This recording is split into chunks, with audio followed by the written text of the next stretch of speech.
Good evening and welcome to the October 8th meeting of the Board of Trustees for Carpinteria Unified School District. If everybody could please rise for the flag salute.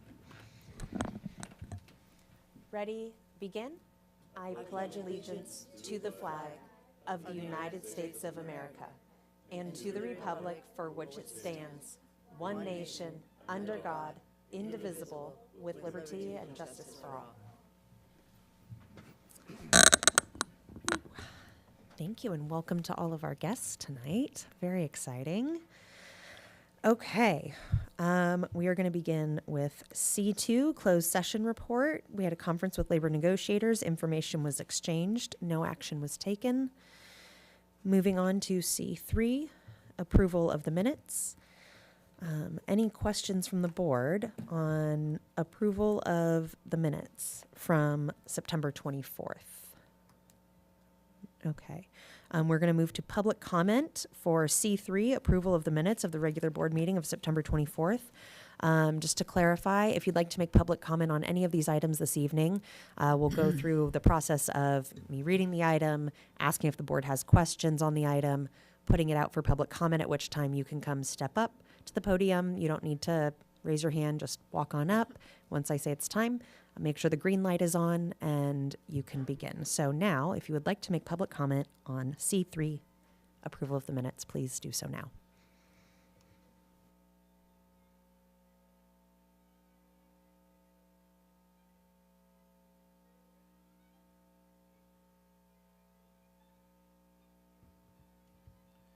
Thank you. My name is Jay Hotchner, and I serve as the Employee Union President. As usual, my comments are made on behalf of district faculty and support staff who elected both myself and the members of our employee union leadership team to share their interests, their experiences, questions, and concerns. Our union cause is the only legally authorized representative of district employees in the district. And we'd like to let the minutes of the last board meeting show that after several previous attempts over the last 4 months, elected employee representatives had again requested the district honor its long overdue obligations to include employee representatives in the development of CUSD's workplace violence prevention and safety plans. We reminded district leadership that California Senate Bill 553 requires CUSD to include authorized employee representatives when evaluating and determining corrective measures to prevent workplace violence, to participate in monthly safety meetings with district leadership and union leadership, to work directly with admin to evaluate and correct workplace violence-related concerns and hazards, and to work with authorized district leadership to design and implement violence prevention and safety training.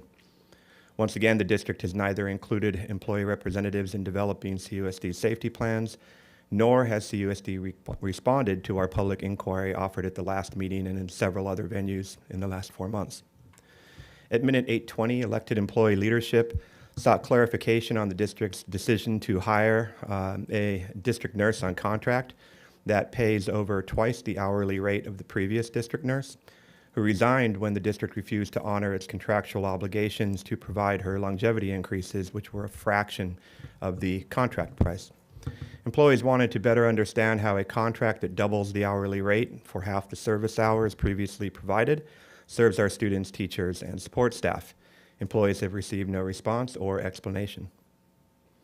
At minute 9:50, elected employee leadership asked why another maintenance project has been contracted out without any bidding process being conducted.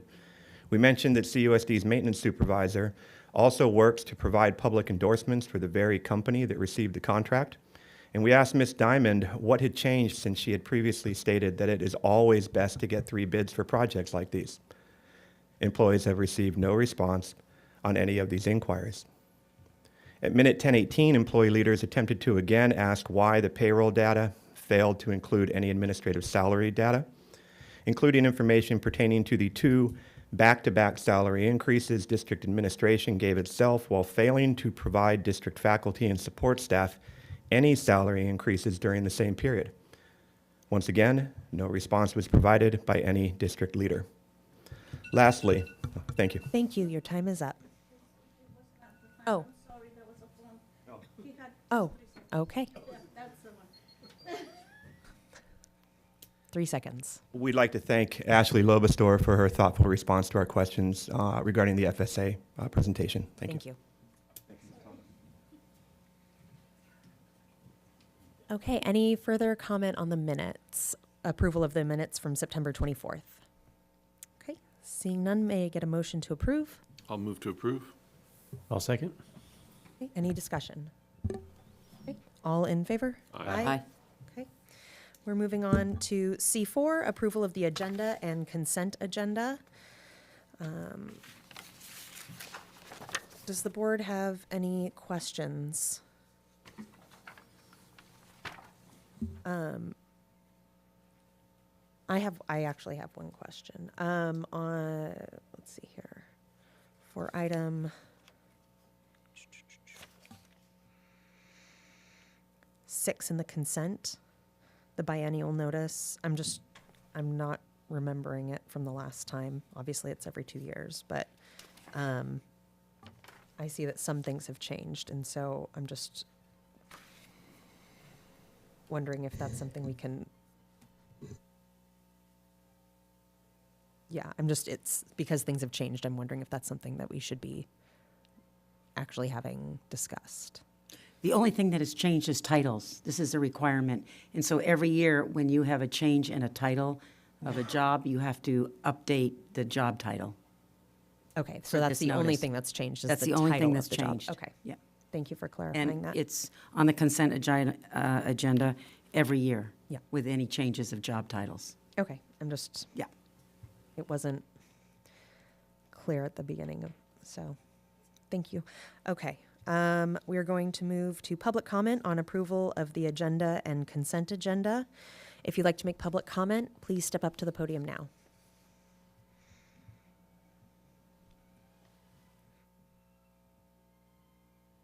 Thank you. Once again, it appears elected employee leadership must remind the school board that it should not be loading the consent agenda for mass approval when individual items have never been brought before the public at previous meetings.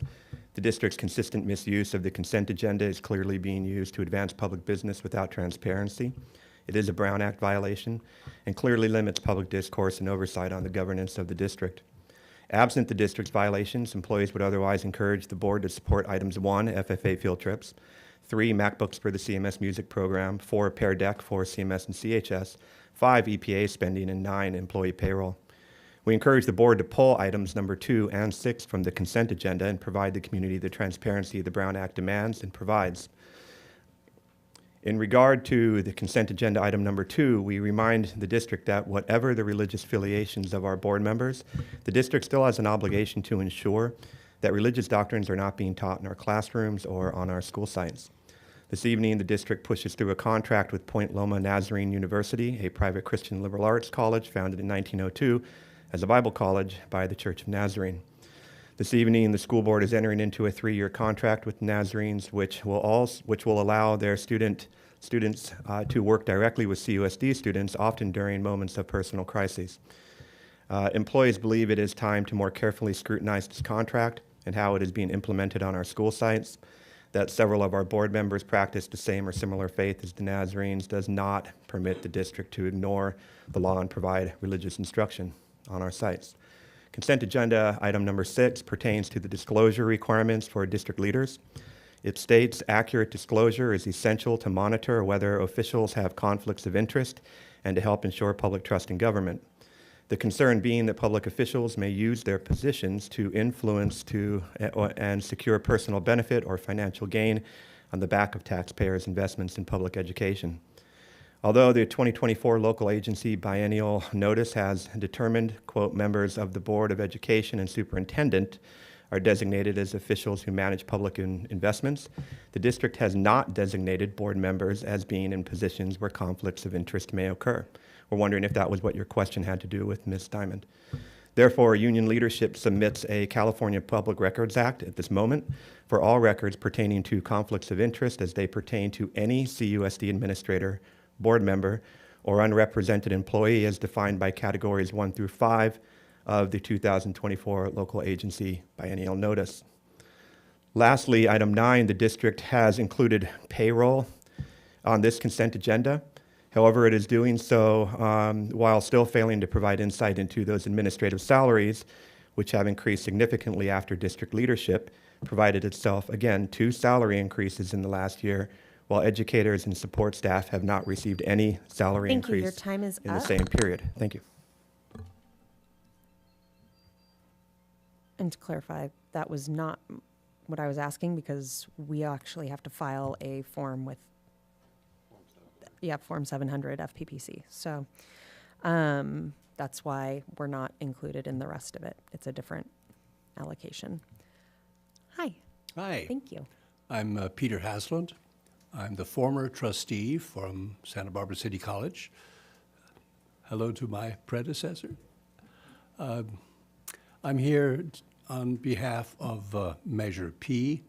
You may remember 4 years ago, I'm not asking for a board sense of this, but for I'm sorry, is this for something on the approval of the agenda and consent agenda? Oh, no. No, Okay, we're not at open public comment yet. Oh, I'm sorry. This is for approval of the agenda and consent agenda I right thought now. I heard public comment. For approval of the agenda and consent agenda, yes. Thank you. Yep, certainly, no problem, almost there. Any further comment on C4, approval of the agenda and consent agenda? Okay. Seeing none, may I get a motion to approve? I'll move to approve the agenda and consent agenda as presented. I'll second that. Any discussion? Okay, roll call. Eric? Aye. Aaron? Aye. Sally? Aye. Jamie? Aye. I'm aye. Okay. We are now moving on to our student representative report with Angel. Hello, I'm Angel, the student representative representing Carpinteria High School. This is my student report for October 8th. On September 25th, our counseling department hosted a crucial meeting for 9th grade parents. The informational session covered graduation requirements, UC A through G requirements, and various programs available to students at CHS. Over 60 parents attended this event. For parents who were unable to attend, the presentation was shared online through Parent Square. Carpinteria High School recently celebrated a successful and exciting Spirit Week and homecoming. Sawyer Kelly and Itali Jimenez were crowned homecoming king and queen. At the game on September 27th, and 246 students were able to attend our homecoming dance on the 28th of September. On October 1st, our counseling department hosted a college night featuring representatives from UCSB, CSUCI, Westmont, and SBCC. These representatives provided valuable information about their admission processes. For parents who were unable to attend, the presentation was also shared on Parent Square. Carpinteria High School is also thrilled to announce the Carpinteria Unified School District has signed a Memorandum of Understanding, or MOU, with California State University Channel Islands, CSUCI. This groundbreaking partnership offers CHS students a guaranteed admission to CSUCI upon graduation, provided they meet the requirements. This is a remarkable opportunity for CHS students to secure a place for a four-year university. Thank you. Thank you. Very exciting. Thank you, Angel. Any questions or comments from the board for Angel? Well, I would just go ahead. Congratulations on the homecoming dance. You did a great job. Yes. Or Angel was in charge of that and putting it all together. So congratulations. Heard it turned out fantastic. Yeah, congratulations, Angel and ASB. Sounds like homecoming was great from what I've heard. Also, great job at Avocado Festival on the stage there, getting some questions thrown at you, and Penny and Johan. And you guys did great up there, so good job representing FFA at AvoFest. Yep, okay. All right, public comment on our student representative report.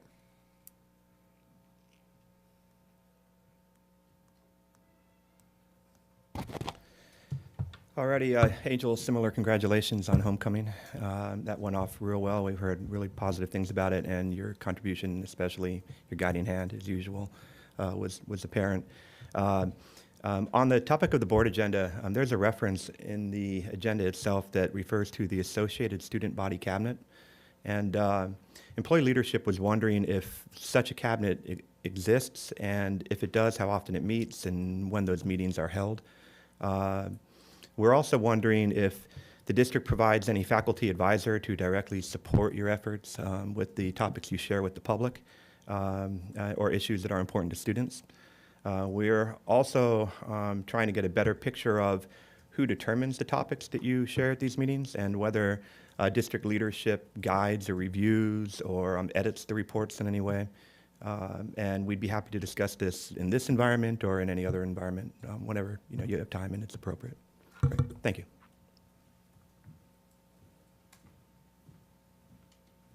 I'd actually like to respond to that since last year I was on the ASB cabinet. This year I'm on the senior cabinet, which is a little bit different. The ASB cabinet usually meets every 2 weeks, determining a free day during lunch, and they usually talk about what they're going to be doing for their class, what's going to be going on to the class, a class schedule for the ASB leadership class. They always determine what will be going on at the dance. They set up committees, dance, decoration, spirit, kindness, and rallies, the rallies that we have. It's a very good board. I trust them with all the information that I give them from the senior class, and they're very good and very well-educated ASB class. This year they consist of a couple seniors and a couple juniors, and they totally represent what ASB is supposed to represent. It's supposed to represent a student body for the students, made by the students. And I believe in them 100% that they have what it takes to run the ASB student program that we have at our high school. And you have Coach Morales, right? Mr. Morales? Yes, Mr. Marias is our advisor for the ASB class, as well as many other things that he is a part of. Great, thank you. Okay, any further public comment on our student representative report? Okay, thank you, Angel, and you're obviously, you can stay, or if you have something you need, homework or whatever you need to get going on, feel free. If you need to take off, we understand, but we'd love to have you stick around. Okay, we are moving on to our superintendent's report. Thank you. Tonight, I'd like to begin with appreciation. I'd like to recognize the transportation team led by Director Jim Pettit for safely transporting our special ed students. Nicolosa Vargas Alcarez, Jose Ochoa, Tammy Moreno, Frank Colson, Gabriel Ochoa, and Joseph Gumber. Congratulations to CHS. Carpinteria High School has been recognized by the College Board for winning both a silver award, and last year it was bronze, and another Access Award. And this is the information from College Board. Quote, your school has earned a place on the College Board's AP School Honor Roll for 23-24 school year. On behalf of everyone in the AP community, congratulations to you and your colleagues. The AP School Honor Roll recognizes schools that have done outstanding work to welcome more students into AP courses and support them on the path to college success. Your school is being further recognized with the AP Access Award, which honors schools that encourage more low-income and unrepresented minority students to take AP courses. The percentage of students in at least one of these categories who took at least one AP exam before graduation is proportional to or above your school student population, demonstrating a clear and effective commitment to equitable access to advanced coursework. Research shows students who take AP courses and exams are more likely to attend college and graduate on time. And even for those who don't earn college credit, advanced coursework provides early exposure to college-level work and contributes to a college-going school culture. We know it takes a considerable school-wide effort, dedication from teachers, counselors, administrators, students, and parents to make AP access a priority. Congratulations, CHS. We also have the county office approval of fiscal year 24-25 adopted budget. As required by Ed Code Section 42127, Santa Barbara County Office of Education reviewed the CUSD adopted budget for 24-25.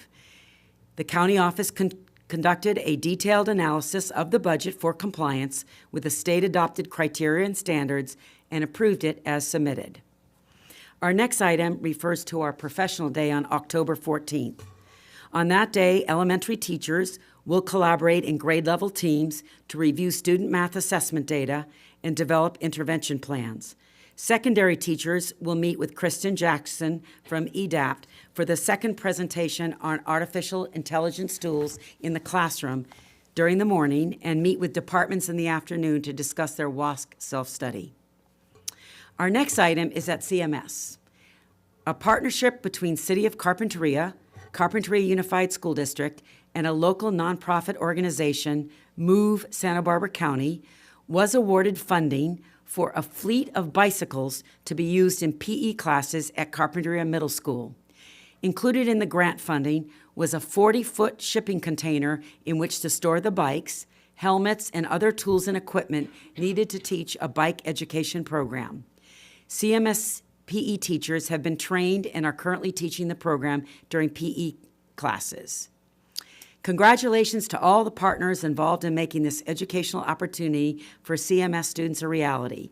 We hope this program will increase the number of students biking in Carpinteria equipped with the knowledge of how to ride safely and legally on streets. And that was from Senior Program Manager Kim Stanley Zimmerman. Our next item is our certified 24-25 enrollment. We currently have 1,915 students, which are 4 more students than last year. And then we also included our school-wide averages for class size. Our TK average is 20-1. At the middle school, for the core classes, the average is 22.8-1. And at the high school, it's 24.6-1. And our last item refers to Measure U. We have good news. Our new Catalina Learning Center was energized last week, and the low-voltage wiring was completed. Site concrete was placed at the new planter walls and at the north planter curb. Formwork for the site mow strip and flat work is underway. Off-site fabrication of the library's fixed seating continues, as does the casework. In addition to the Catalino project, we're also making significant progress on the Aliso Kindergarten classroom building project. As of September 2024, all required geological reports have been completed by the district's consulting geotechnical engineer and geologist, and has been submitted to the geological reports to the California Geological Survey. The Division of State Architect, which is DSA, requires these geological reports to be submitted well in advance of the submission of plans for DSA's review. These reports are a key milestone because they allow the design team to confirm and finalize the structural foundation design for the building. The design team is now midway through the construction documents phase of service, and they've already completed the schematic design and the design development. The design team has also completed and transmitted all the necessary drawings and exhibits requested by the City of Carpinteria, and it's been submitted to the district's environmental planning consultant so that he can finalize his submittal for the coastal development permit. The environmental planning consultant will package these materials and submit them along with his reports to the City of Carpinteria. Submittals and processing for the local coastal development permit and DSA approval will run concurrently. The design team will continue their work on the construction documents throughout the end of the year, and the DSA submittal is scheduled to occur in January of 2025. Thank you. Thank you. Any questions from the board on the superintendent's report or comments?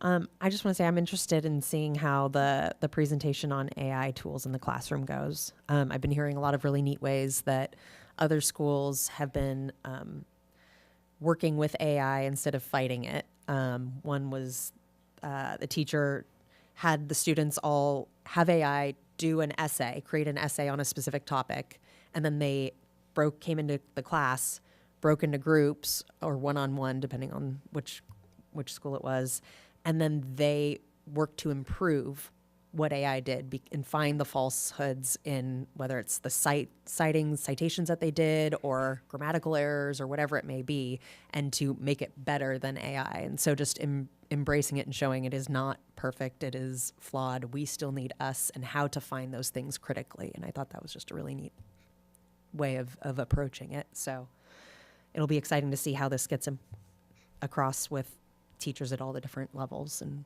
how they choose to go forward with it.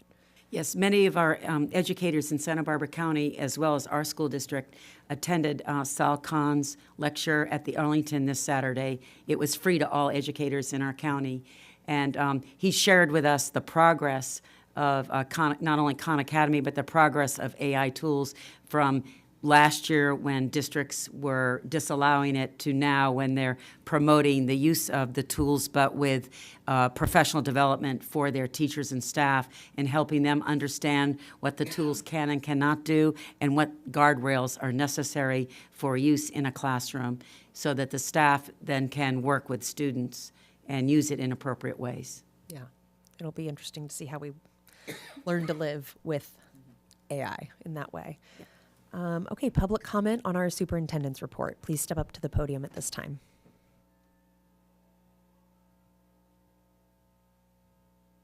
Thank you for your report and discussion.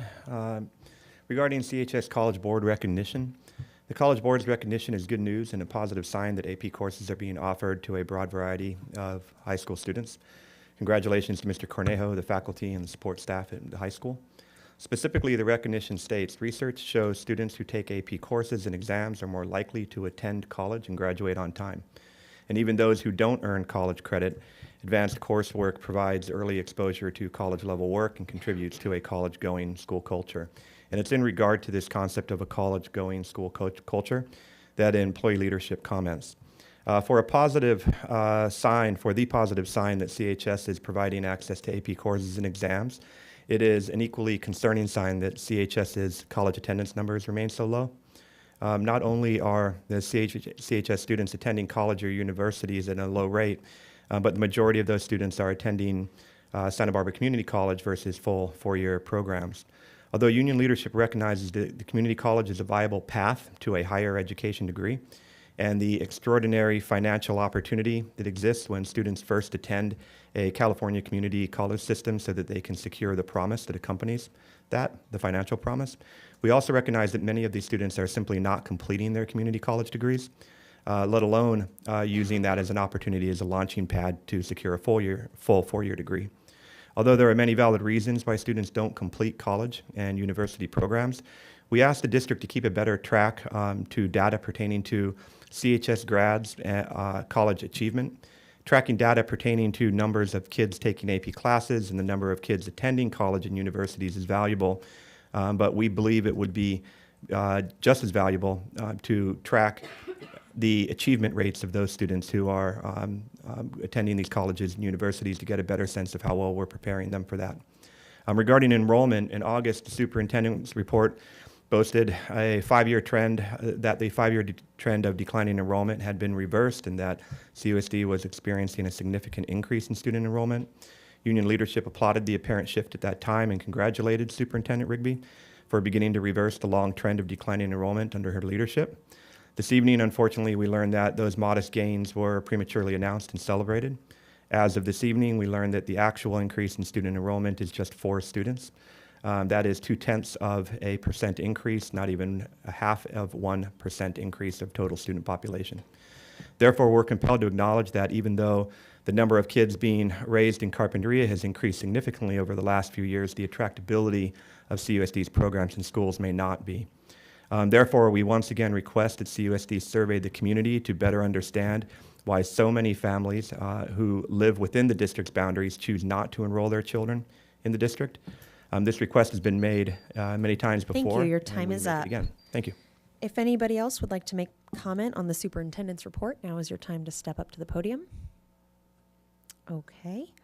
Seeing none, we're moving on to our Aliso Elementary School presentation. We have Aliso Principal Brett Weiberg and some amazing students and staff, teachers. So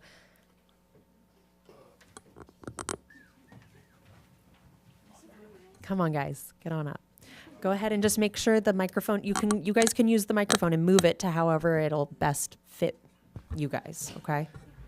So you don't have to like hunch down. And just make sure the button, the green light's on when you're using it. All right. Thank you for allowing us to be here tonight to share some of the spotlights that we're doing at Aliso this year. So we are going to talk about the Robotics Club, about the 5th grade ambassador program, and about student council. So tonight I have Crystal Marshall here, who's running the Robotics Club, Valerie Ropolato and Becca Carlisle, who are student council advisors helping us out. And then for students, we have Sally, raise your hand, Finley, Sophia, Roman, and Jaden. Here's our new school logo, one of our lions. But so we're going to start off with the Robotics Club. Hi, thank you. Good evening. My name is Crystal Marshall, and I run the Elementary Gifted Education Department. And one of the programs that I run is Robotics Club.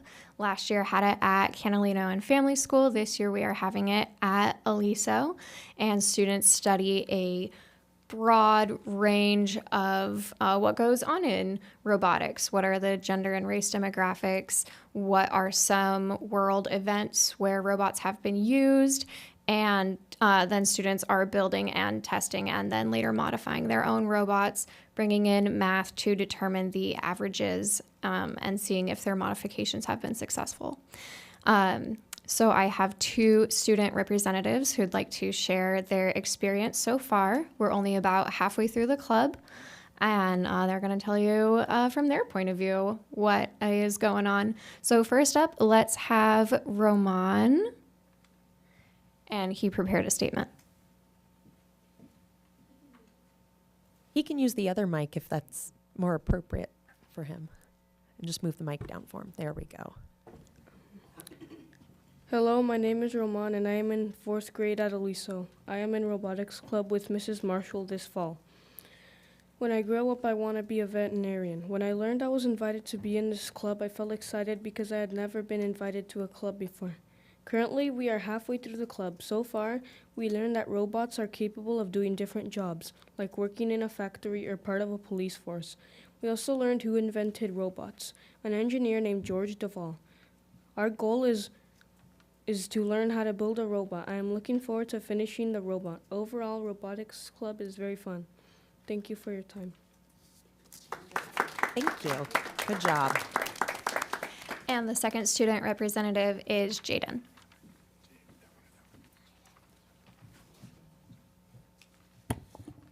Hello, my name is Jaden Benitez, and I'm in 5th grade at Aliso. I am in Robotics Club with Miss Marshall this fall. When I grow up, I want to be a paleontologist. When I learned I was invited to be in the club, I felt happy because I love robots and building them. Currently, we are halfway through the club, so far we learned the biggest robot is 28 feet tall. We also learned that robots can do things that humans can't. Our goal is to build a robot. I'm looking forward to building more robots. Overall, Robotics Club is awesome. Thank you for my time.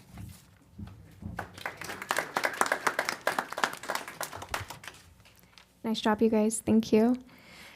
Okay, next I have been taking some pictures and I would like to show you. So here is a list of just some of the things that we do in Robotics Club. This is for 4th and 5th graders. This year we have 8 students who chose to participate. We learned about the history of robots and how they were invented in the early 1960s, and they were first used in a car manufacturing plant. Every day starts off with a reading passage, and then we investigate through video topics that they are specifically interested in before moving into a group build. They take video notes and reading notes on a KWL chart, which is a graphic organizer to track what they already know, what they want to know, and what they have learned as a result of attending the club. And that is the souvenir that they take home to share with their family. The new vocab that I focus on is criteria and constraints. And how do roboticists and really everyone, how do we move through life using those criteria and constraints? I also involve kinesthetic learning for that. So we have hand motions that go with each vocab word. Jaden and Roman, what does constraint look like with our bodies? So, like we're being limited, we're being held back. And then for criteria, those rules and guidelines, checking things off. So that is a way to build recall for those definitions. The first day of the club, students in teams list out things that they know and want to know. And then these are the questions that I base the KWL section off of for the rest of the club. Students are paired up randomly for the actual building, and they may have to work with someone that they've never worked with before and cross grade levels. So all groups at first build a basic remote control robot, and then they run timed trials to see how long it takes to push 3 cubes into an end zone. They determine the averages, and that includes converting minutes into seconds and multi-step real-world math problems. Then it opens up to any modification that they want to add to their robot that would increase the efficiency of the robot, and then they run timed trials based on that. All groups today just finished their first round of time trials and determining their average time, and on Thursday we are going to start our modifications. What questions can me or the student speakers answer for you guys about this club? Have you done robotics before you were part of this club? Have you ever done any robotics before? I have. Yes, I have. And what do you like about robotics? Where you basically like have a prototype and then make sure if it works, have some mistakes, failures, then modify it, and then come with the final draft. Very nice. Thank you. And before I go ahead, does anybody else have a question? Have you guys gotten to visit the robotics lab at the high school yet? No? That might be a nice field trip. That is actually a field trip I am planning for next month with the Canalino and Family School 3rd graders who are also doing robotics, but in GATE, not as an after-school club, and we're going to walk there on the 8th. Great. Awesome. And one thing I just want to point out that I appreciate both of you saying in your statement was that it felt good to be invited to the club. And that's one of the things that I love about Aliso, but just our community here at CUSD is everybody's welcome. And so knowing that you were invited and that felt good, right? Yeah, that's what you said. And so I really appreciated that you said that because it does feel good to be invited to stuff. And just remember that when you're out with other friends or at school or after school, just share that idea, including others and being inclusive of what you're doing, I think is really important. I think that was a really important point to make. I think that's it for me. Great. Thank you, Jamie. Next, we're going to turn it over to the 5th grade Student Ambassador Program. Thank you. All right, this year we have 2 new 5th grade teachers. So Mr. Macias, who's been a teacher at Aliso for quite a while, moved up to 5th grade. And then we got a new teacher. Her name is Miss Murder. And the kids like that. And so we were trying to figure out, we have student council, and we wanted to be able to involve more students. Since student council, there's only 2 per class, we were trying to figure out how could we get more 5th graders involved in leadership roles. So I worked with Mr. Macias to talk about doing the 5th grade ambassadors so that they could work with other students and do things around campus throughout the year. So some of the things that they are doing. So we have students in 5th grade going out being recess ambassadors. So they're going out and supporting the younger students with games, playing them, teaching them the rules, and just kind of facilitating the games. We have the library ambassadors, so they are going in. We have a new librarian, Caitlin, and so they go in and help put books away and support the library. And classroom, so we've been having them go in and helping other students with their math facts, with reading, any way that they can support other students. So here are some of the students working with our 1st grade class. And then cafeteria. So this one's been really fun. So they come in and they help the TK through 1st grade students choose correct portions and help them at the salad bar. It's been a lot of fun to see them and kind of be role models in there and do that. So it's been a lot of fun. And then student council this year, we just got student council up and running. And this is our team. We're missing 2 people in this, but we added a TK through 2nd grade rep and a DLI rep. And so this year for student council members, we have 2 in each 5th grade class. No, 3 in each 5th grade class, 2 in each 4th grade class, 1 in each 3rd grade class, and then the reps. So a total of 17 members this year. And some of the things that they do are the Lion Pride newscast. They help with assemblies. We did the Great Kindness Challenge. We are doing Spirit Weeks. We have one coming up for Red Ribbon Week. Poster making for school events. Last year we did the Carpinteria Holiday Spirit Parade, which we'll be doing again. The book fair. So we have the book fair this week, and so they are helping at recess, helping students make good choices and being bouncers at the door. And doing the fundraising events. And then we have a Pride cart that students can earn prizes with their Pride tickets, and they help with that and just being role models for our school. So I have 3 students who are going to share their experiences in both student council and as 5th grade ambassadors. So we are going to start with Sally. Good evening, everyone. My name is Sally, and I have been a part of the Student Council for 2 years. This year, I'm excited to also be a 5th grade ambassador. In Student Council, I've had the chance to help with activities like the Great Kindness Challenge, book fairs, and all of our special events, like the Spring Egg Hunt and Candy Graham sales. These events are a great way to bring our school community together, and I love being a part of the planning and seeing everyone have fun. As a 5th grade ambassador, I get to work with the students in different parts of the school, whether helping in the cafeteria, the library, or the classrooms.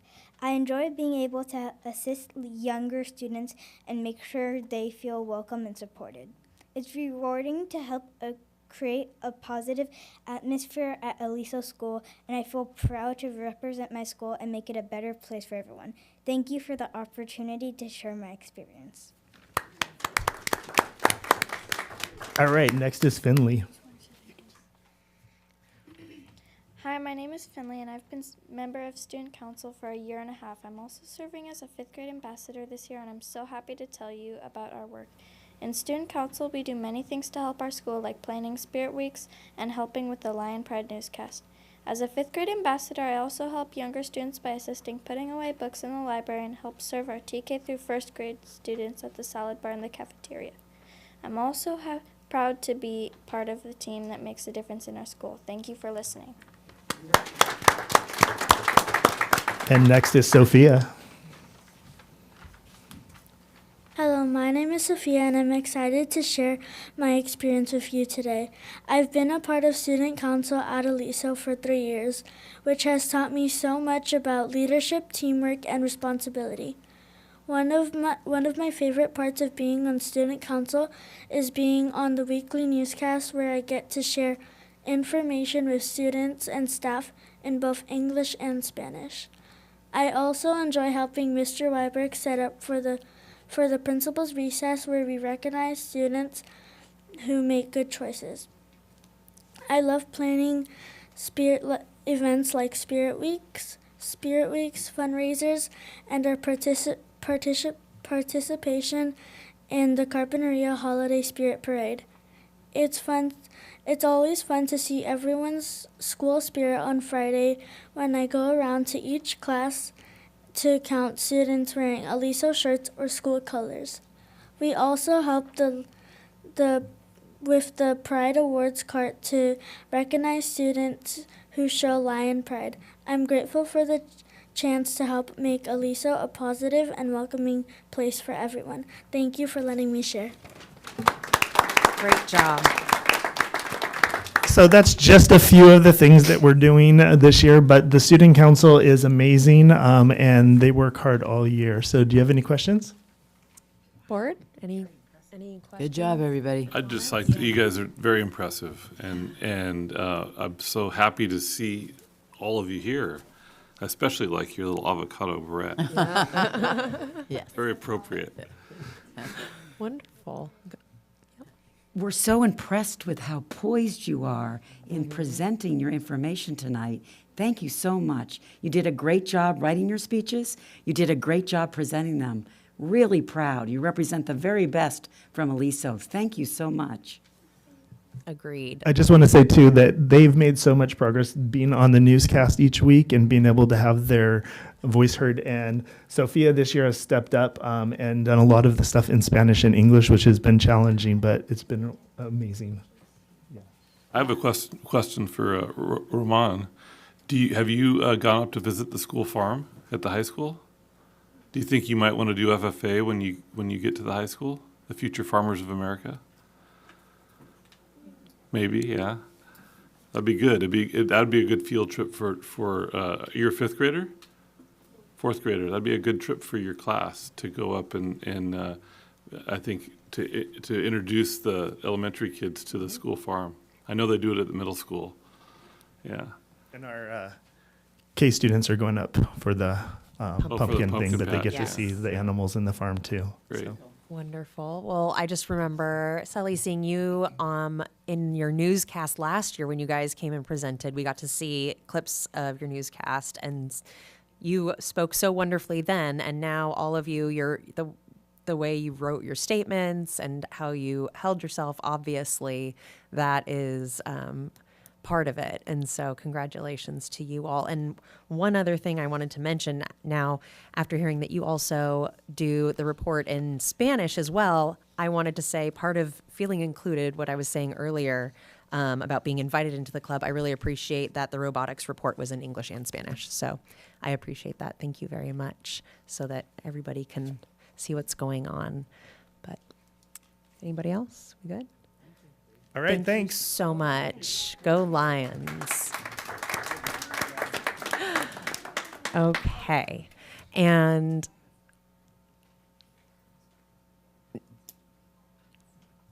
we're going to have public comment in just a moment here. Let everybody settle. Alrighty, so In just a moment. I oh. said in just a moment. Sorry.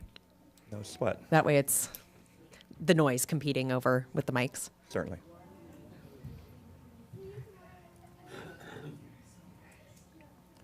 Okay, so public comment on the Aliso Elementary School presentation.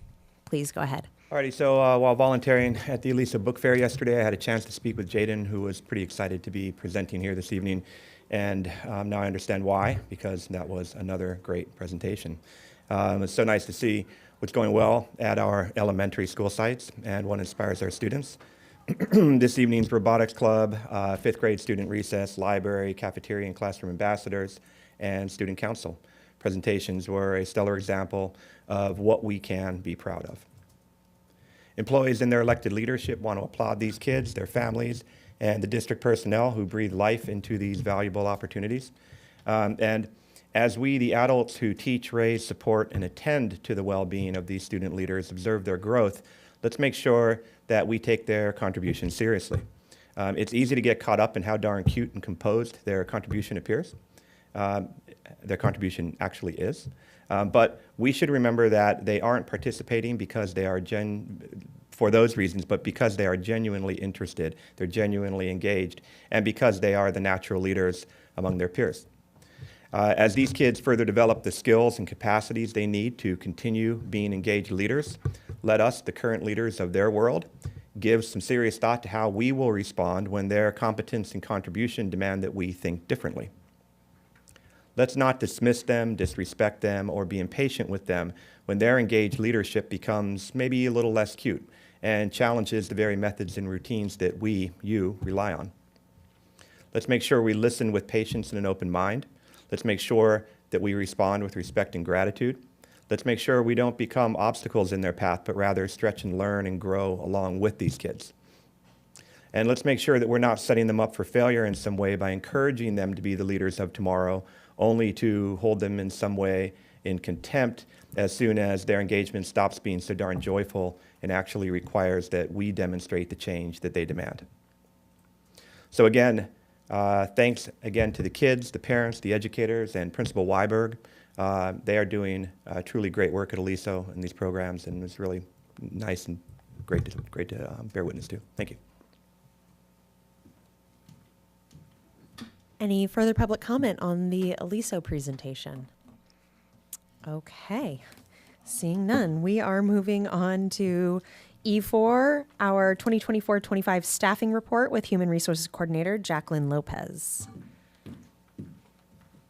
Good evening, everybody, and pleased to meet the ones I haven't met yet. I'm going to do a presentation on our staffing so far for 2024. I'll start off with telling you about our team. We have a very small team. It consists of me as the Human Resources Coordinator, and then Sandra Alonso as our Human Resources Technician. And Sandra's done a great job helping with all the staffing and all the recruitment this year. We currently have 305 employees at CUSD. 140 of them are certificated. And as you'll see with the slide there, we have broken them up by ethnicity, gender, age, and residence. Ethnicity, we have about 56%. Let me put my glasses on. 59% white, 38% Hispanic, and 3% other. 69% of our employees are female and 31% are male. Our age range is from 24 to 73 years old, and the average age is 44%. They reside almost equally across the board, with 30% being here in Carpinteria, 35% in other Santa Barbara County cities, and 35% in Ventura County.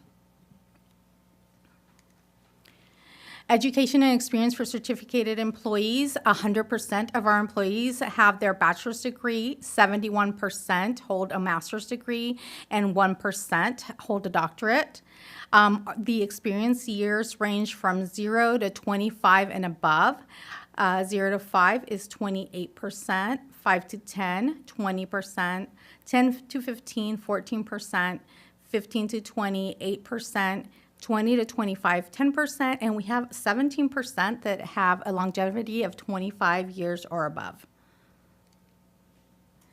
165 of our employees are classified, and the ethnicity there, we have about 30% white, and our Hispanic ethnicity is 66%, significantly higher, and other is 4%.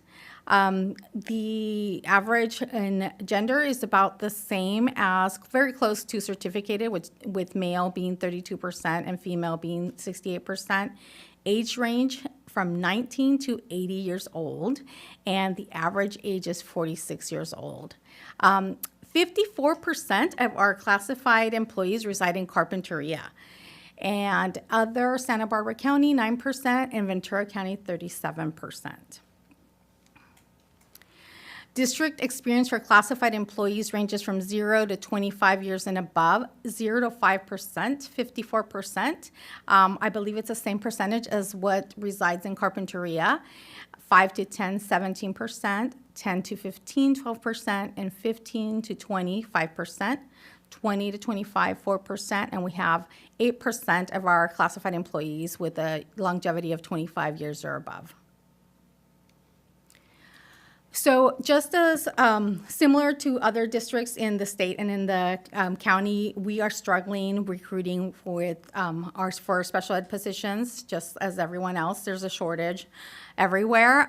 So we have had to contract some of those positions through agencies. And so I've outlined our positions that we've had to contract on classified on the left and certificated on the right. We have 10 behavior technicians, 1 board certified behavior analyst, and 1 speech and language pathology assistant on the classified side. And certificated, we have 1 mild to moderate teacher, 1 nurse, 1 occupational therapist, and 3 speech and language pathologists. Then we also included in our staffing report last year's certificated staff attendance.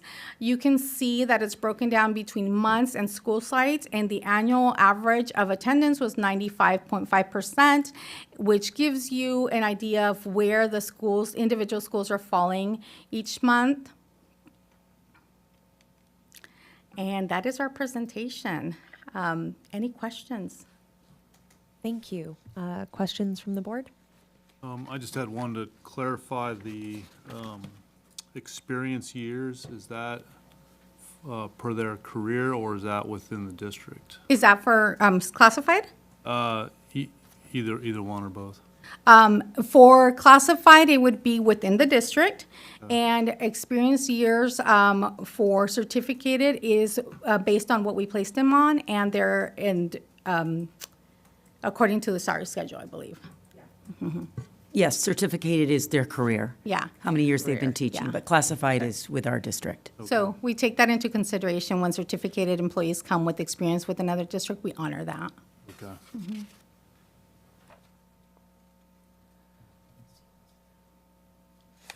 Okay, anybody else have questions? I have a quick question, and I apologize for not kind of prepping you on this so you could have the info, so you may not, and if you don't, that's okay. I see for SPED with the contracted agencies, we have 18 staff between classified and certificated. That's 18 out of how many? We have in SPED? out of how many? I do not know that off the top of my head. Out of SPED in Like how many SPED staff total? Well, I can't give you an exact, but I'll just give you an example. About. We have over 100 instructional assistants in SPED. So you look at behavior technicians are classified, there's 12 out of 100, more than classified. Gotcha. Yeah. Thanks. I'm trying to get Sure. some perspective Sure, on this, on what we have contracted versus what we have not Yes. contracted. I think the other piece that Jacqueline mentioned, but in addition to this being very similar experience with other districts, I think the piece that's important for the public to understand is that special educators now understand that if they work with agencies, they can earn more salaries, they can earn higher salaries. So special educators are not going the traditional route of applying to school districts. What's happening is that like speech and language pathologists, occupational therapists, physical therapists, they're now joining agencies and then working through the agencies to be placed in school districts. So this is not atypical. No. This is what we're finding throughout the Yeah. county in 2024. Yeah, and this was, so the Santa Barbara County School Board Association, we had a meeting a couple weeks ago, and this is a topic that comes up almost every time, but this is the reality for just about every district. I'm actually excited that we only had 1 teacher contracted. I thought that was one mild moderate teacher. So we were able to recruit the majority of our teachers through the district, and we only had to contract 1. So. Yeah. So that's why I wanted to know, like, the out of about how many, because that it definitely paints a picture of where we're at as a whole. And then also, I just want to highlight for our classified staff for residency, 54% of our classified staff live in Carpinteria. And then 37% Santa Barbara County, or Ventura County, pardon me, but 54% in Carpinteria, which aligns with the 0 to 5% or 0 to 5 years of experience within the district Yes. of 54%, which is, which I think is really interesting in showing that we have been able to hire more people from within Carpinteria in recent years. Yes. Which is, I know, a huge effort that the district office has been trying. Any other board questions or comments? I just had one question, or I'm wondering if we could track the data, or maybe you already have it. How long has a teacher been in a position? Would you be able to track that information for us? Yeah, we should be able to track that. We should be able to pull a report. Okay. Yeah, Like, that might do you be mean good. teaching like the same grade, Well, or trying what to do you get a mean handle position? on longevity, for the teachers. How long do they stay with us? What's the average? Could we break it out by classrooms or schools, or would that give us a handle on Not just their, because this is just their overall career versus versus with in us? CUSD. Correct. Yeah. Oh, yes, we can pull a report with their hire date that would show how long they've actually been with the district. Yeah. Yeah, that might give us a sense of how long. Yeah. Similar to what we did with classified, right? Yeah. Yeah. Yeah. Okay. Agreed. That'd be useful information.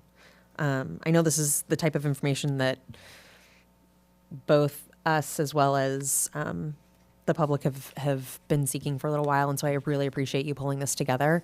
And this is a great place to start, and I think digging into this and getting, these fine-tuned little nuances will help us moving forward to figure out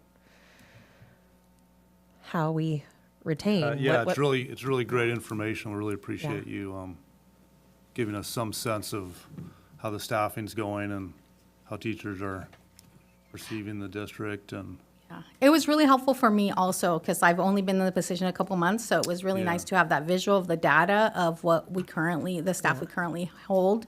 So it was helpful for me too. great, well, thank you. Thank you, Jacqueline. You're welcome. Good evening. Okay, thank you. I would like to publicly acknowledge Jacqueline. She's been with us now 3 months and has seamlessly fit in our district office and in our district. And we really appreciate how hard she works and the contributions she's already made just in the first 3 months. So thank you, Jacqueline. Really appreciate your work and you. Thank I'm you. really enjoying being here and getting to know Carpinteria just as a community and the district. So I appreciate the opportunity. Great. Good evening, everybody. Thank you. Thanks. Okay, public comment for our 24-25 staffing report. Please step up to the podium at this time.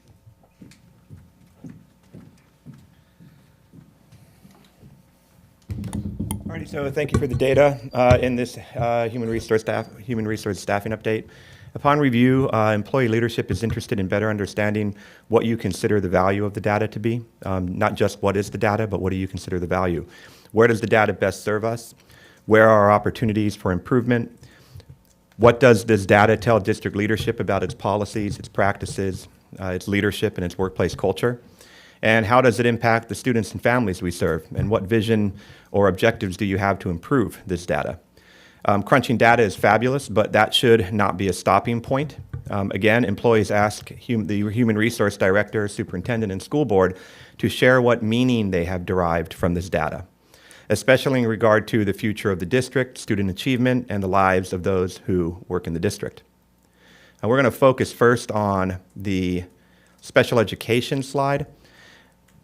It is likely not a coincidence that this presentation left out the extraordinary volume of special education resignations.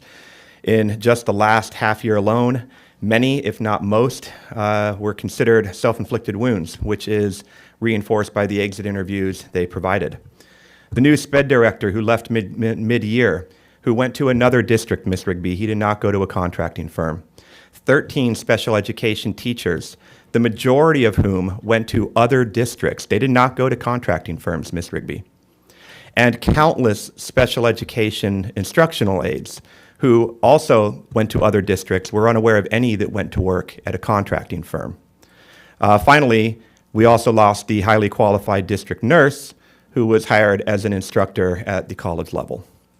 It should be noted that all the contracted positions on slide number 7 were positions filled in-house prior to the arrival of Superintendent Rigby.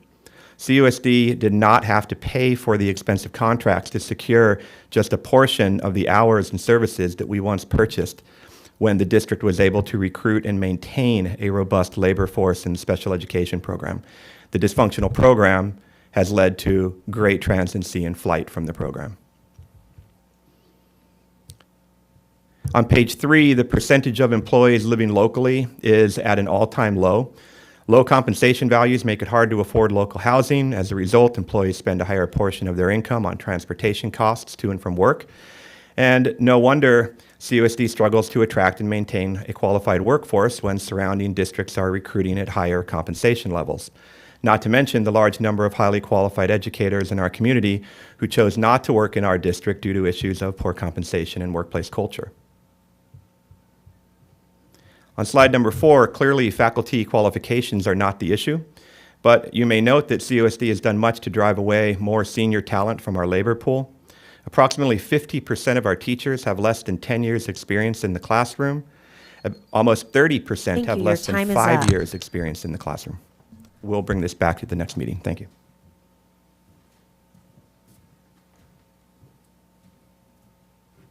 Any further public comment on our 24-25 staffing report? Seeing none, we're going to move on to public comment for items not on this agenda. Sir, I believe you are waiting in the wings. Now's your time. Oh, you're up. I am so glad that I was postponed until I saw that presentation by the kids, almost so much that I've forgotten, or nearly forgotten, why I'm here. But I do remember. That was very impressive. And I think nothing like that happened in my elementary school. That was that challenging and that beneficial, sort of taking the long run to see what do you remember from experiences like this in the long run. Well, I'm here as a Carpinterian. I'm here as a former trustee at Santa Barbara City College. I've been here before. And usually it's been to remind you that Santa Barbara City College is your college as well. It may have a Santa Barbara name, but it benefits Carpinteria students as much as anybody else. And I'm here to help inform people about our measure P. You may remember that 4 years ago we had a measure on the ballot, and so did you, and my front lawn had 2 signs supporting both of those bond measures. You were successful, we were not. We missed by that much, but in the world of politics, missing by that much loses. We're back because the infrastructure that we had hoped to improve and care for, those difficulties are still there. Amazingly, some people believe that public buildings grow by themselves and that they're not expensive, and they are dreadfully expensive, and they need care and feeding from time to time, and we believe that this is our time. The most frequently posed question to me, and indeed it was the question that Andy posed to me that said, you know, how come it says no new taxes? And that is, I admit, it's not misleading. It was exactly what we intended, for there to be no tax increase to the $8.50 per $100,000 property evaluation. So it is not a new bond measure. It is an extension of an old bond measure that will expire. And simply, we've tagged on years to that. And that will help us do what we need to do. I am open to question. Maybe I can help. If I don't have an answer, I'll get one for you. Can you describe some of the projects that are within the bond measure? Sure. We're hoping to build a new science building, and that has provided us with some incentives from the state of California. They will provide part of the funding, and so will they do for the PE building. They have offered $35 million, but they've also said that we have to come up with the other $22 or $23 million. And we have no idea where we're going to get that. I mean, many ideas have been floated, like take a loan, and I'm vehemently opposed to that. So a bond measure will certainly help with that. Smaller things all over campus. The driveways are if they were improved, they'd be bumpy. They're not. They're lousy. And walkways are sometimes even unsafe. We have infrastructure within the buildings that need to be improved. Electrical needs to be improved and updated. Buildings, these are 60, 65-year-old buildings, and they have stood the test of time, but not without casualty. And it's that casualty, that distress to the buildings that we need to improve. Great. Thank you. Thank you. Anything else? Okay. Thank you very much for your time. Thanks, Peter. Thank you, Peter. Nice to see you. Yard sign, I will be there.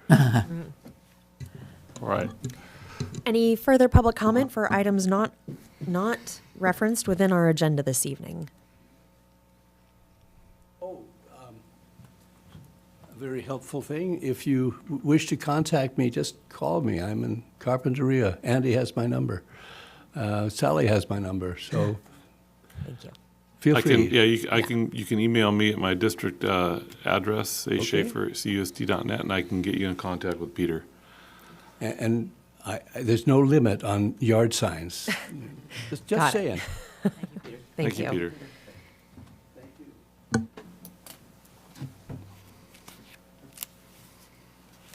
Alrighty, so after much prompting and coaxing, the district will be joining elected employee leaders in our first impasse mediation session in person tomorrow, October 9th. Although the district's actions prohibited the bargaining partners from taking advantage of the summer months to resolve our contract disputes, the parties will now move forward in our attempts to reach a reasonable agreement. Union leadership is certain that there is an agreement to be had if the district has the will. However, if the district arrives thinking that it will again reject each and every one of the 100 safety, special education, and compensation improvements proposed by employees, an agreement will just simply not be possible. Hopefully, the district is not intending to use the dysfunction of the extended impasse procedures and potential disruption to district families and the community as a bargaining chip going forward. Employee union leadership looks forward to a productive and professional session tomorrow focused on agreements and shared interests. Union leadership remains proud that employees' proposals are designed to promote the mental, physical, and emotional well-being of district students, employees, and the families we serve. Now, an update on other labor-related contract actions. As of mid-September, 3 contract grievances have been advanced to arbitration.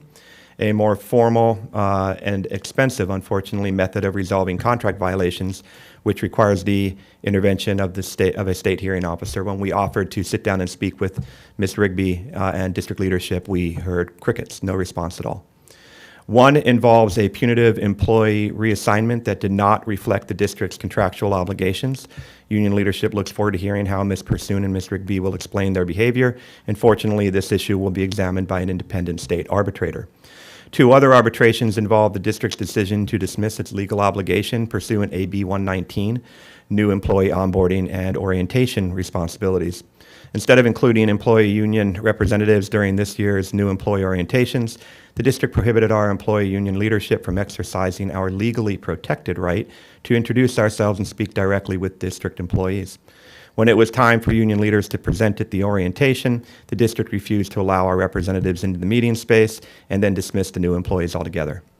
One more grievance is anticipated to be filed by the end of the week. We hope that you board members will get involved and speak with the superintendent.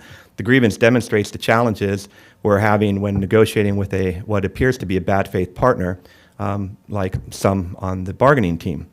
Just over a year ago, an agreement was reached to provide classified employees a monthly stipend when they provided specialized healthcare procedures to district students.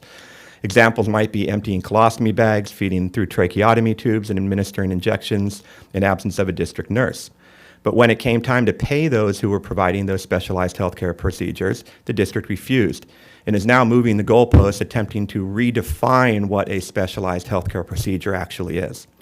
So this is how the COSD spends the community's Thank you. tax dollars. Your time is up.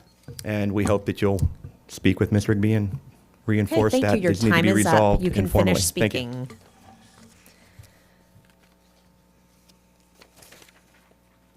Moving on. F1, warrants. The board is asked to approve the warrants for the period of September 20th, 2024 through October 3rd, 2024 in the amount of $368,548.19. Warrants are issued once a week on Thursdays. The report format shows check number, check date, payee, brief account description, and payment comment and check amount. Questions from the board on our warrants before us? Nope. Okay. Public comment on I-1 warrants. Sorry. F1 warrants. Alrighty, so as of this evening, we can confirm that another $27,000 of taxpayer money has been invested towards the continued illegal attacks on elected employee leadership and efforts to restrict district employees from exercising their legally protected rights. This $27,000 can be added to the total of over $500,000 in just the last 8 months, which is just a fraction of the millions spent in the previous 12 to 18 months. So much so that approximately half of the district's cost overruns cited in the last board meeting's budget presentation were directly tied to the underprojecting of legal expenses. That is, underprojecting legal expenses that were already 10 times higher than those the district knew before the arrival of Superintendent Rigby and the majority who currently sit on the school board. It is fair to say that district leadership's performance has been truly extraordinary in this area of operations, and many are pleased to hear that some of you have vowed to resign your seats when the district's current appeal of the state's unanimous decision against the CUSD is rejected. Unfortunately, in the meantime, as long as CUSD misappropriates tax dollars this way, here is where the tax dollars will not be invested. They will not be, these millions of dollars will not be invested towards providing routine classroom supplies that have been denied at several school sites, supplies like paper, color printers, adequately functioning copiers, and toner. The district will not invest these $500,000 to improve recruitment and compensation values that would help to resolve the staff shortages across the district, especially the staffing shortages in special education. To provide a clear example of what that looks like on a day-to-day basis, you only need to look at the investments that are not occurring in Catalino's Room 6, where an elementary, moderate to severe special education classroom has not had a teacher since the first week of school, when the new SPED teacher resigned, unwilling to risk her professional reputation, taking responsibility for the conditions that she was directed by Ms. Rigby to inherit. While misappropriating these monies to defend illegal behavior, Room 6 has been primarily run by a revolving door of instructional aides, most of whom are neither trained nor credentialed to be providing the services being demanded. Throughout all of September, the district did not invest these monies in a permanent teacher, instead choosing to bring in the occasional substitute who would step in the classroom wide-eyed and unaware, rarely to return the next day. Other days, that lack of investment ensured that the site principal was required to put out fires when the classroom's dysfunction spilled out into the hallways, into other classrooms, and into recess and cafeteria areas. Even Ms. Rigby and Ms. Haynes have had to join those in Room 6, where they directed aides to perform duties that they were not hired to perform or even legally entitled to provide. And meanwhile, parent square messages have been sent out on behalf of Room 6, which have mischaracterized the conditions in the room. While these warrant expenditures are being misappropriated towards legal fees, students' IEP goals are not being met, student safety and well-being are not being adequately addressed, time is and the up. concept of teaching and learning Your time has is up. become You need to almost stop speaking now. non-existent. Thank you.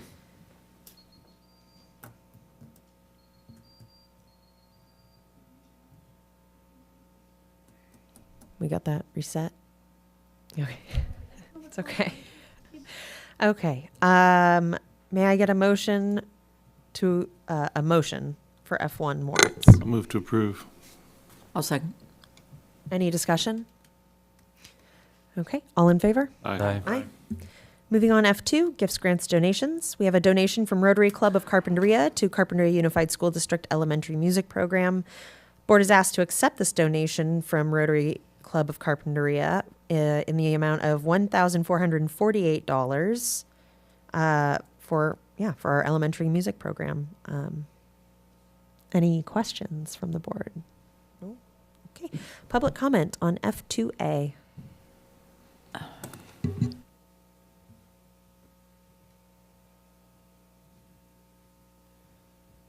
So cause leadership and the employees we represent, as well as many families that we speak to, want to thank those community members who provide grants and gifts to the CUSD without any unethical or unprofessional strings attached.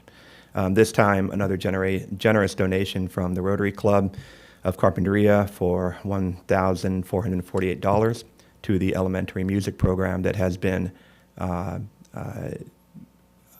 growing, that we have been investing in more, where we have now Miss McKenzie teaching full-time, which is the addition of another music teacher, something we weren't able to accomplish last year, but this year we are. And so let's keep that going. Thank you.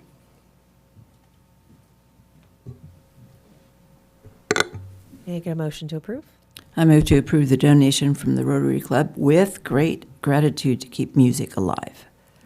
I'll second that. Okay. Any discussion? Just thanks and gratitude. Yeah. All in favor? Aye. Aye. Okay, F2B, donation from Paul Cordero to Carpinteria Unified School District Expanded Learning Program. The board is asked to accept the donation in the amount of $200 to our Expanded Learning Program. The funds will be used to purchase swim passes for XLP participants, allowing them to swim on Wednesdays as part of their enrichment activities. Questions from the board? Public comment, F2B. Alrighty, so once again, cause leadership and the employees we represent want to thank those community members who provide grants and gifts to the CUSD without any unethical or unprofessional strings attached. This time, $200 donation from our old pal, Paul Cordero. Paul, we haven't forgotten you, and thank you very much.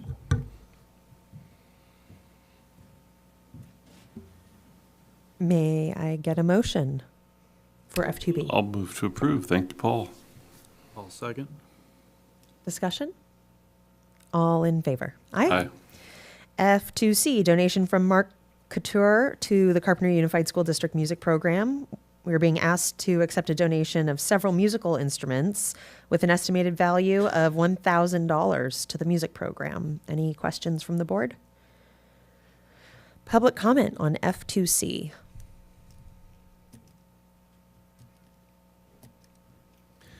Cause leadership and the employees we represent want to thank those community members who provide grants and gifts to the CUSD without any unethical or unprofessional strings attached. Mr. Pavia and Ms. McKenzie certainly must appreciate the support of those in the community as they rebuild the music program back to that which we once knew.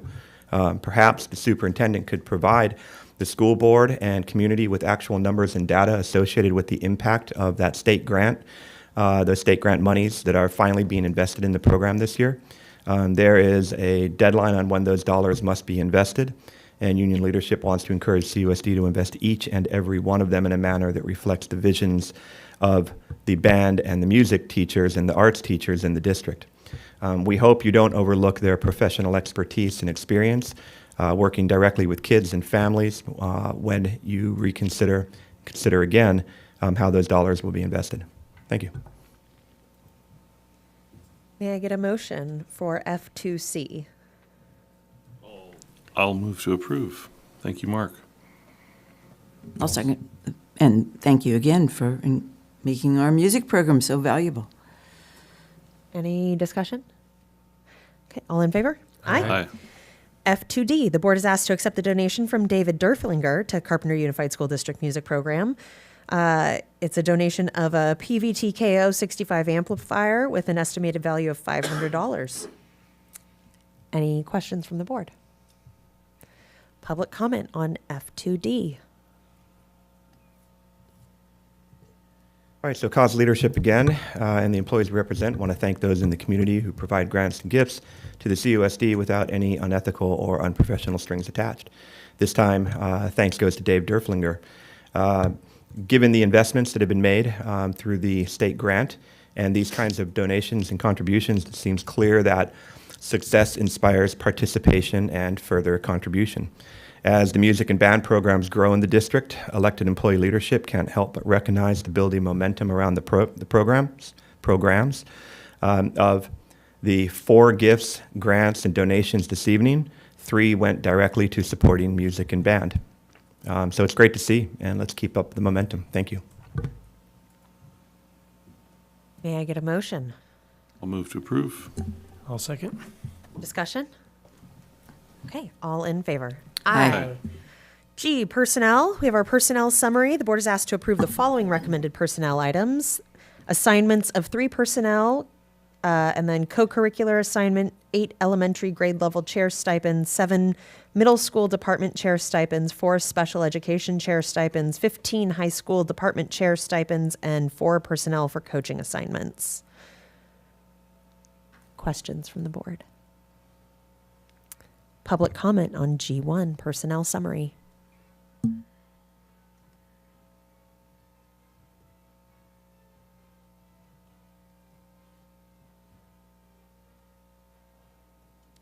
Alrighty, so this is the first time in some time, and we couldn't remember exactly how long, that the personnel summary did not contain a resignation in the middle of the instructional year. We should celebrate the good news where we can, and that is certainly good news. We also noticed that 2 of the 3 new employees were hired to backfill resignations in the special education program, and we cannot emphasize enough the importance of maintaining these new employees, training these new employees, compensating these new employees appropriately, and providing them safe and productive work environments so that they don't join the revolving door of special education aides and personnel who have fled from the district in the last 8 months. Again, not, as Ms. Rigby said, going to contractors, but leaving to go to other school districts. The union reminds district leadership in the community that employees proposed many contract improvements specifically designed to improve conditions in the SPED program for both students and employees, and by default, the CUSD as well. And we encourage you to review those proposals carefully, as they include a variety of improvements that would be considered low-cost, high-impact changes that could be implemented rather quickly. Finally, we could not help but notice that there has not been a teacher assigned to Catalino Room 6, hired or assigned to Catalino Room 6 in any permanent manner. We've been told that you've transferred one of your friends from a different school site to Catalino in the last day or 2, but that's not a permanent move. It's not reflected on the personnel summary, and that creates a gap in another area of the district, Ms. Rigby, as you laugh. On behalf of the personnel in Room 6 and with students and families in mind, something must be done about that barn fire of a situation. Bluntly, Superintendent Rigby, you and Ms. Haynes have permitted this to go on for far too long, and it not only leaves the students in jeopardy, but it does the same for the professional reputations and physical well-being of the employees enduring the current conditions as well. You are aware that adults and students have been injured by the conditions that have been left unaddressed, and that this must be an immediate focus of the Human Resource Department. The union remains available to discuss possible short and long-term resolutions about what's going on in Room 6 and in special education to this, what is really now an outsized personnel problem with an even larger outsized impact on the students' teaching and learning environments at Catalino and across the district. So, thank you.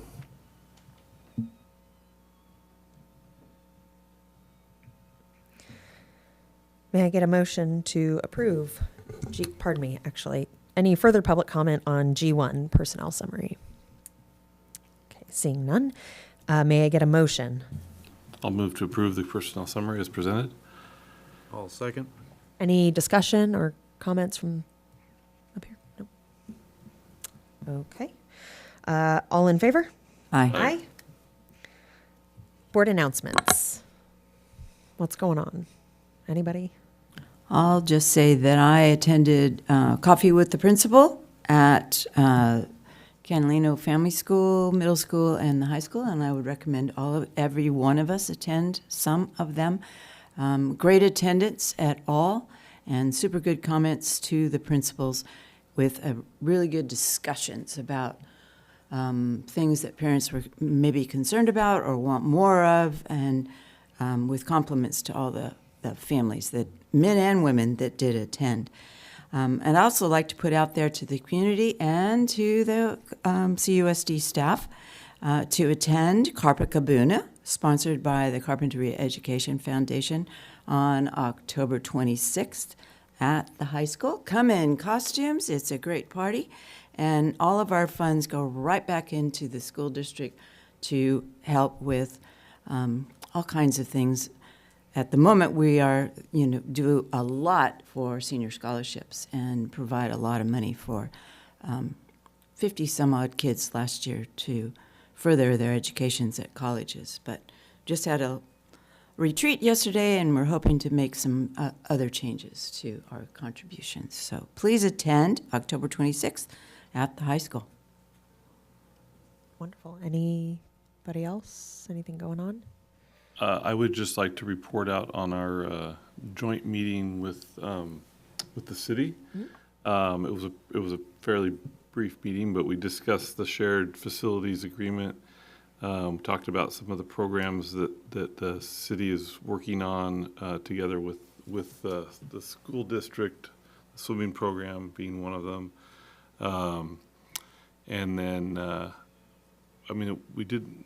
What else did, I don't have the agenda in front of me. I was just looking for it. We talked about, I think that was about, Yeah, that was about it, yeah. Shared It was a very, very short meeting. Okay. Okay. Let's see here. Yeah, not a lot going on right now. Well, actually, tonight was senior night for volleyball, and the varsity game was scheduled to start at 6:30. I don't know if it did or not yet, but senior night for girls volleyball. Go Warriors! Congratulations to all our senior volleyball players. We are really proud of you. And let's see here. Homecoming, that happened. It was awesome. We had, I believe there was like an unofficial reunion over the weekend during Avocado Festival. An all 80s reunion. All 80s reunion. I heard a lot of talk about that. And so there's a lot going on within the community. Carpinteria coming up. And there's other things coming up, but it's after the next meeting. So I think we'll get to that later on. But just, yeah, it's kind of that calm before the next storm. September was absolute craziness with meetings and back to school nights and all kinds of stuff. So I think a couple weeks for families to settle and kids to just get through the end of like midterms and things like that will be good. Just settle down. Okay, moving on. Board calendar. We have our tours on Friday. I got it. So we will be visiting each school site on Friday. Very excited. That is definitely a favorite thing of mine, to get to be able to see into the other schools' sites that I'm not at with my own kids. So gives me a window into the other sites. Excuse me, we'll start at 8:15 at Summerland. Wonderful. Thank you for clarifying. And then future agenda items, we will get to the solar update, superintendent annual goals, SIPSA, and revised 24-25 budget. Anything else of note on that? Okay. So public comment on J, future agenda items.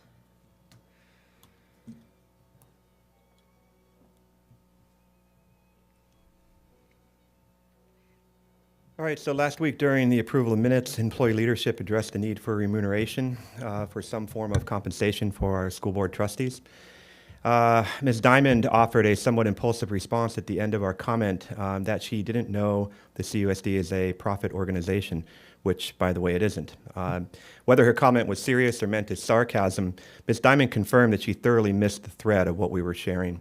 Therefore, employee leadership is going to try to explain it again and ask that the topic of remuneration be placed on the very next school board meeting agenda.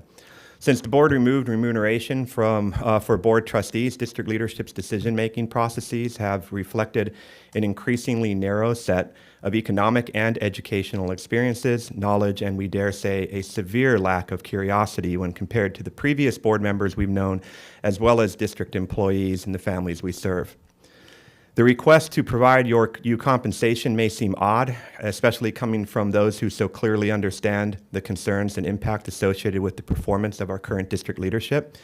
But improving a TK-12 school district isn't a sprint, it's more of a 10K, or in this case, a very long marathon.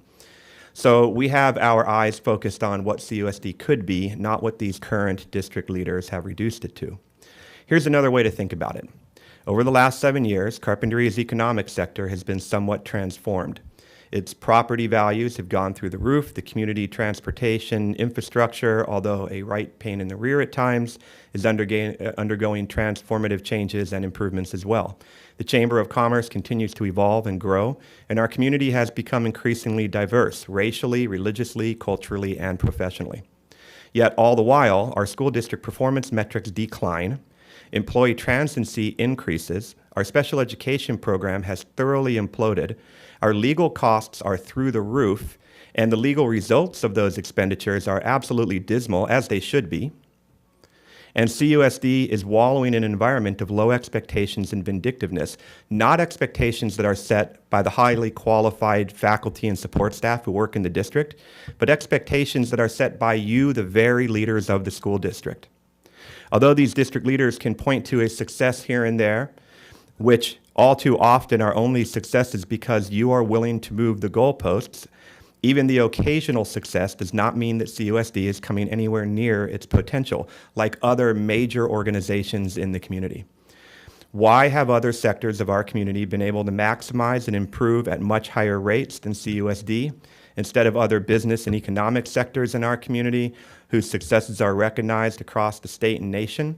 CUSD fails to transform itself into the district it can be. Thank you. Oh, and if there was confusion, we are again asking that you put remuneration on the board agenda. Thank you. Okay, well, fabulous. Okay. Any further public comment? Not seeing any. We are now adjourned.